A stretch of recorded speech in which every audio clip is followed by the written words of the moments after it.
Hi, I'm David Bodie for Tuts Plus, and in this video I'm going to show you how to put together a very useful utility video lighting setup that works great for interviews, for presentations, for corporate shots.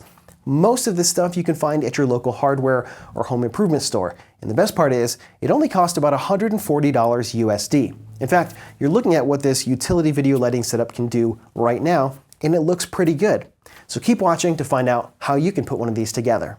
So this utility lighting setup is really simple. To start, you're going to need some of these clamp scoop lights that you could find at your local hardware store. And I like to have at least 3 to start.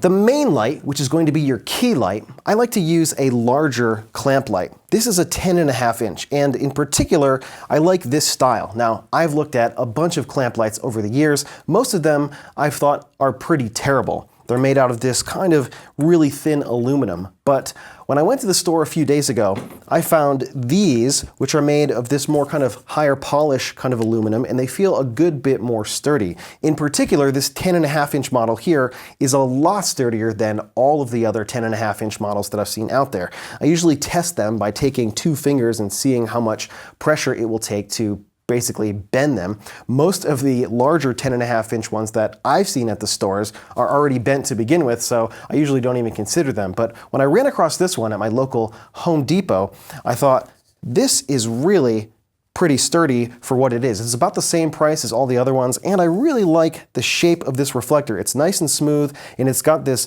nice texturing on the inside, which I think does a great job at reflecting the light. Now, the reason I like to use a 10.5 inch model for the key light, or the main light, is because it's big enough to use one of these 2-to-1 socket adapters.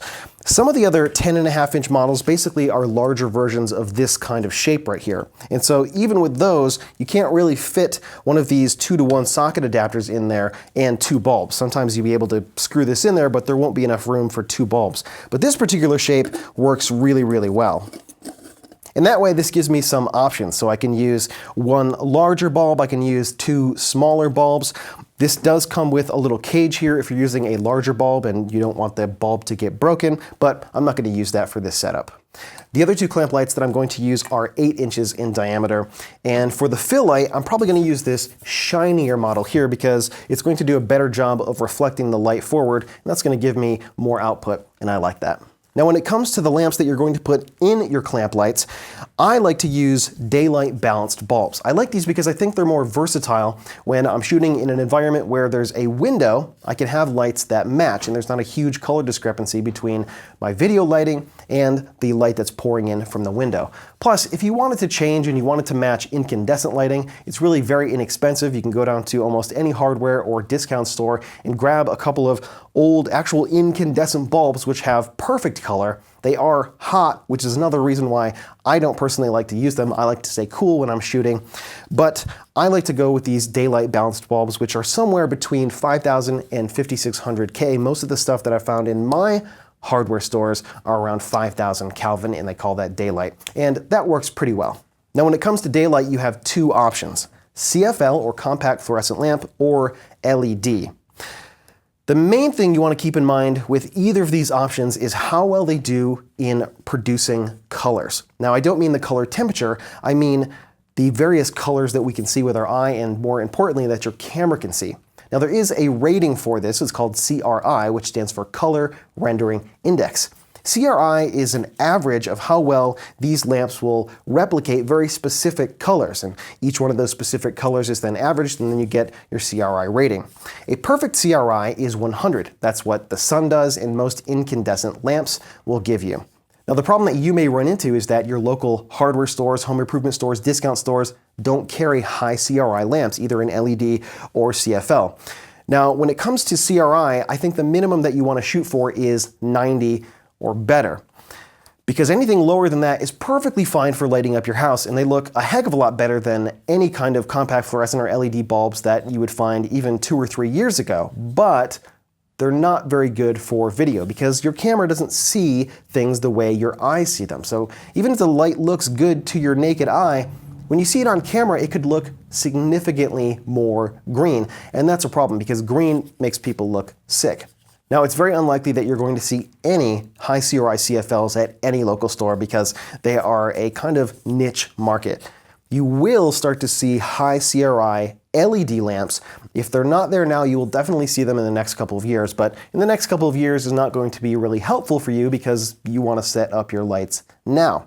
So you may want to grab a couple of cheap LED daylight balanced bulbs or cheap CFL daylight balanced bulbs and experiment with your lights first, and then find the bulbs that you want to get online that are high CRI. So the lights that I'm going to use are these Blue Max lighting daylight bulbs. These I found online, and they are rated at somewhere around 93 CRI, which is just about the best CRI that I've seen. In fact, I've not seen CFLs that are rated higher than this outside of KinoFlow, which are the best, but again, those are very expensive at about 25 bucks per bulb for the same exact output. For the background light, I'm going to use this pretty inexpensive daylight balanced LED light. This is a 100 watt equivalent. I think it's about 14 watts of LED power. It's rated at 5,000 Kelvin. These are actually rated at 5,500, but they are literally the exact same color temperature. Next, you're going to need some kind of stand to attach your lights to, and you are going to want a real lighting stand. You can't just attach these lights low because that's not really going to create a flattering look. And if you want to do kind of stand-up shots like I'm doing right now, you're going to need to get them above the eye line. Now, I'm 6 feet tall. I'm not what I would consider a tall person. And if you ever are going to shoot a quote-unquote tall person, you're going to need stands that are higher than 6 feet tall. I wouldn't recommend getting 6-foot stands. I would shoot for at least 7, if not 8 feet of height in your stand, just so you have some options there in the people that you're shooting. What I would recommend is looking for a stand that's fairly inexpensive, but also labeled heavy duty. And I know that sounds a little bit strange, but what I've seen is that the stands that are super inexpensive are mostly garbage.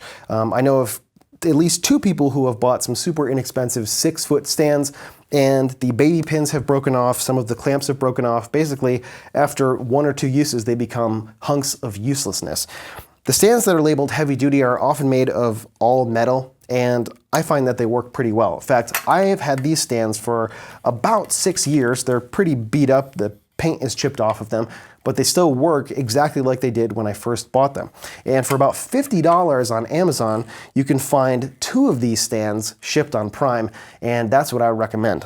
To get these clamp lights to attach to the stands, you're going to need a secondary clamp, and it can be something as simple as a little plastic spring clamp. You can also use a metal A clamp, but if you just attach this light to the stand, it's really not going to work, especially once I put a bulb or 2 in there. The weight is going to be too much and it's just going to fall. But with a little clamp here on the other side, it's going to make this nice and strong, plenty strong enough to hold at least 2 lamps in here. So once you get your key light and your fill light out in front of you, you may find that it's a little bit too harsh to look at. Now, you're not going to be looking at the bulbs, but when you're looking in that general direction, you may find that it's just a little bit too harsh of a light. The shadows might be fine on you, but it may bother your eyes. I know it does for me. And so I usually use just a little piece of diffusion over top, which just kind of helps to spread out the light. Now to attach this, you could use the industry standard C47 clothespin.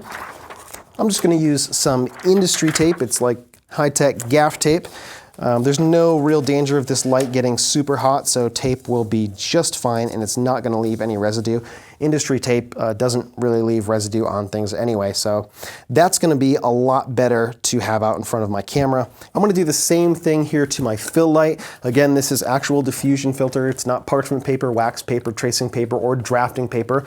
All of those things technically would work, but I find that the diffusion out of actual diffusion filter made by Rosco or Lee does a much better job of diffusing the light and getting more output on the other side of the diffusion material here, and it doesn't shift the colors too much, which you may find using those other materials.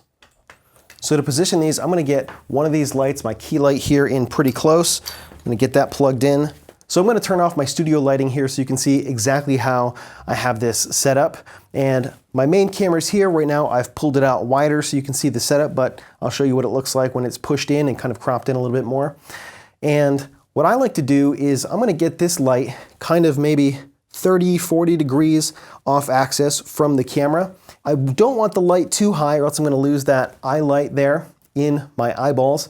And I don't want it too low because that's going to be really weird, but you can see it's definitely above my eye line. I like that. It's throwing the shadows here on my chin down. And you can see there's a good amount of shadowing on this side of my face. Now, You may like that, you may think that that's okay. I personally think that it looks okay in this particular situation, but if you want to fill, that's what we're going to use this second light for. So let me get that plugged in here. So now I have my fill light set up, and you can see I have 2 lamps over here, 1 lamp over here, and even though this lamp is a good bit brighter, it's still looking a little bit flat for my personal taste. So what I would probably do is move this fill light back a couple of feet just to get a little bit more contrast on this side of my face.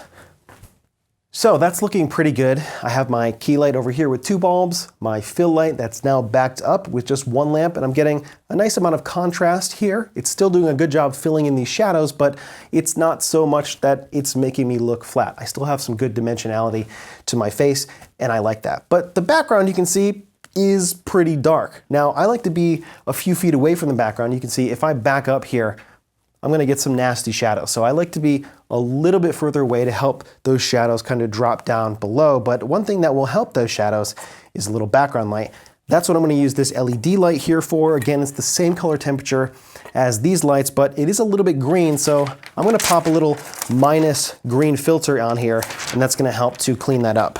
To attach my background light, I'm just going to use this really short $16 shorty stand here. It's very lightweight, it's very inexpensive, and it'll work perfect for this background light.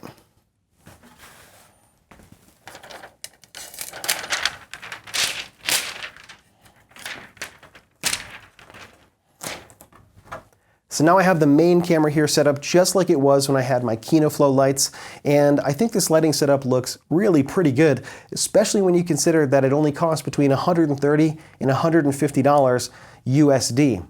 That's it for this tutorial. I hope you found this useful, and I hope this helps you to create a great looking utility video lighting setup of your very own. My name is Dave Bode for Tuts Plus. Thanks so much for watching, and I'll see you around.